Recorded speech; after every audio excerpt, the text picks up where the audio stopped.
Good morning. I want to continue today in our lesson.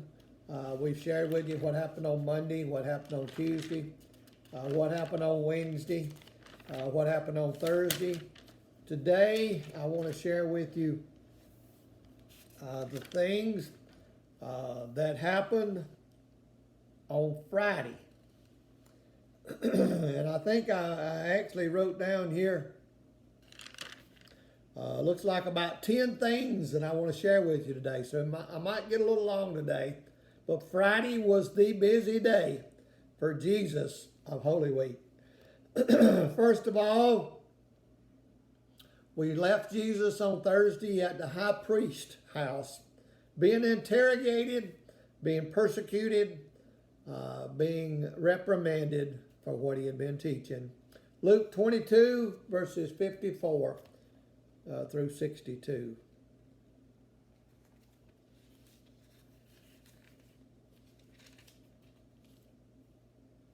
Then they took him and led him and brought him into the high priest's house. And Peter followed far off. And when they had kindled a fire in the midst of the hall and were sitting down together, Peter sat down among them. But a certain maid beheld him as he sat by the fire, and earnestly looked upon him and said, This man was also with him. And he denied him, saying, Woman, I know him not. And after a little while another saw him and said, Thou art also of them. And Peter said, Man, I am not. And about the space of 1 hour, after another confidently affirmed, saying, Of a truth this fellow also was with him, for he is a Galilean.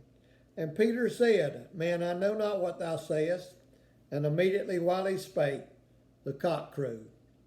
And the Lord turned and looked upon Peter, and Peter remembered the word of the Lord, how he had said unto him, Before the cock crows, thou shalt deny me thrice. And Peter went out and wept bitterly. Now Peter has fulfilled what Jesus said would happen. That was the first event. This happened early in the morning. As we know, generally the roosters crow at the early morning hours. So now it's early morning on Friday. The second thing happened in Luke chapter 22, verses 63 through 66. And the men that held Jesus mocked him and smote him. And when they had blindfolded him, they struck him on the face and asked him, saying, Prophecy, who is it that smote thee? And many other things blasphemingly spake they against him. And as soon as it was daylight, the elders of the people and the chief priests and the scribes came together and led him unto their council, saying, As he left the house of the high priest, the leaders of the crowd, the religious leaders, blindfolded Jesus and mocked him and beat him and slapped him in the face. What my Lord took on that Friday morning. As soon as it was day, the leaders led Jesus to the council chambers. This council was led by the Sanhedrin and the high priest of the Jews. The chief priest was the high priest and all the former high priests. The Sadducees were the teachers of the Jewish law. The elders were the members of the Sanhedrin. All of these people interrogated and gave Jesus what was considered a mock trial. For you see, it was illegal for the Sanhedrin to convict a person of a capital crime during the nighttime, although it was during that time between midnight and 6 a.m. that they had interrogated him at the high priest's house. They actually did not convict Jesus of his teachings against the Jewish law, but their verdict was to refer him to the Roman governor. This governor was Pilate. The third event for that Friday morning, John chapter 18, verses 28 through 38.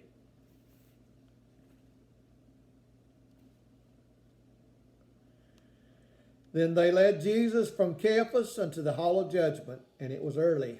And they themselves went not into the judgment hall, lest they should be defiled, but that might eat the Passover. Pilate then went out unto them and said, What accusation bring you against this man? They answered and said unto him, If he were not a malefactor, we would not have delivered him unto thee. Then said Pilate unto them, Take ye him and judge him according to your law. The Jews therefore said unto him, it is not lawful for us to put any man to death, that the saying of Jesus might be fulfilled, which he spake, signifying what death he should die. Then Pilate entered into the judgment hall again, and called Jesus, and said unto him, Art thou the King of the Jews? Jesus answered him, Sayest thou this thing of thyself, or did others tell it thee of me? Pilate answered, Am I a Jew? Thine own nation and the chief priest have delivered thee unto me. What hast thou done? Jesus answered and said, My kingdom is not of this world. If my kingdom were of this world, then would my servants fight, that I should not be delivered to the Jews. But now is my kingdom not from hence. Pilate therefore said unto them, Art thou a king then? Jesus answered, Thou sayest that I am a king. To this end was I born, and for this cause came I into the world, that I should bear witness unto the truth. Every one that is of the truth heareth my voice. Pilate saith unto him, What is truth? And when he had said this, he went out again unto the Jews and said unto them, I find no fault in him. They took him into a mock trial before Pilate. Pilate interrogated him and wanted to know, was he a Jew? What had he done? And after Pilate finished his questions and accused Jesus of everything he had done from the Jews, he made a verdict. I find no fault in him. The fourth event, John chapter 18, verses 39 and 40. But ye have a custom that I should release unto you one at the Passover. Will you therefore that I release unto you the King of the Jews? Then cried they all together, saying, Not this man, but Barabbas. Now Barabbas was a robber. A custom they had. A Jewish custom with the Romans. A custom that allowed them to release a prisoner to go free and another to take his place. A man named Barabbas was due to be crucified for being a robber. The Jews hollered out, Release Barabbas to us and keep this man Jesus and crucify him. And they kept Jesus. The fifth event, John chapter 19, verses 1 through 4. Then Pilate therefore took Jesus and scourged him. And the soldiers platted a crown of thorns on and put it on his head. And they put on him a purple robe and said, Hail, King of the Jews! And they smote him with their hands. Pilate therefore went forth again and said unto him, Behold, I bring him forth to you, that you may know that I find no fault in him. They began their torture of Jesus at this time. They scourged him with whips. It had little bitty nails in the leather as they whipped on his back. They placed a crown of thorns on his head. They scourged him. And Pilate once again said, I find no fault in him. The sixth event, John chapter 19, verses 14 through 16. And it was the preparation of the Passover and about the 6th hour. And he said unto the Jews, Behold your king. But they cried out, away with him, crucify him. Pilate said unto them, Shall I crucify your king? The chief priests answered, We have no king but Caesar.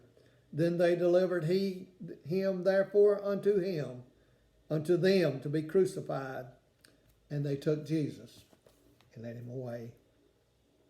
Pilate pronounced judgment on Jesus about the 6th hour. It was high noon in the Jewish day on Friday. The Bible says they then led him away. The 7th event, John chapter 19, verses 17 through 18. And he, bearing his cross, went forth into a place called the place of a skull, which is called in the Hebrew Golgotha, where they crucified him and 2 others with him, one on either side, and Jesus in the midst.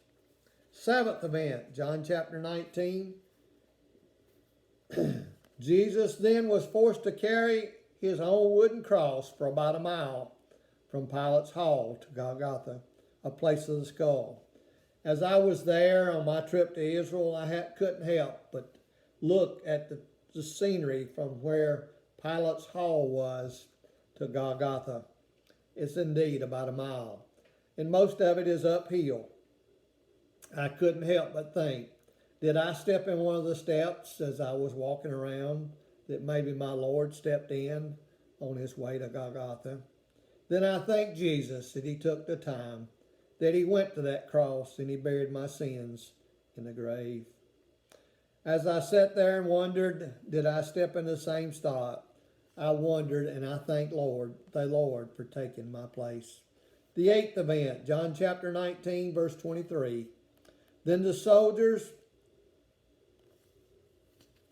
when they had crucified Jesus, took his garments and made 4 parts, to every soldier a part, and also his coat. Now the coat was without seam, woven from the top throughout.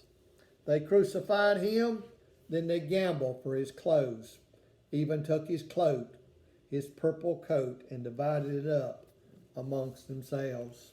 The ninth event, Luke 23,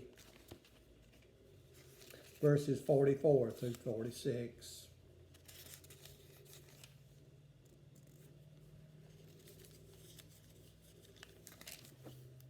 And it was about the 6th hour, and there was a darkness over all the earth until the 9th hour. And the sun was darkened, and the veil of the temple was rent in the midst. And when Jesus had cried with a loud voice, he said, Father, unto thy hands I commend my spirit. And having said thus, he gave up the ghost. It was a little after noon that they started. It said he hung there for 3 hours. So now it's probably about 4, 5 o'clock in the afternoon. While he was on the cross, he looked around him, and there was 2 other robbers there, one on each side. One said, Lord, forgive me of my sins. The Lord said, you will meet me in paradise. The other said, and blasphemed Jesus. No doubt that one went to hell, as he was not saved. The Bible says Jesus gave up the ghost, and Jesus' earthly life was over. The final event, the 10th event, Luke 23, verse 53. And he took it down and wrapped it in linen and laid it in a sepulchre that was hewn in stone, wherein never man before was laid. And that day was the preparation, and the Sabbath drew. A man named Joseph of Arimathea went to Pilate and begged him, I have a new tomb, please give me the body of Jesus that I might bury him. So Joseph from Arimathea went and got Jesus' body, prepared the body and buried it in his own personal tomb. And the tomb was closed with a stone. The earthly body of Jesus was sealed in a tomb that late Friday afternoon, and Jesus lay in the tomb. That was what happened on Crucifixion Day, Friday.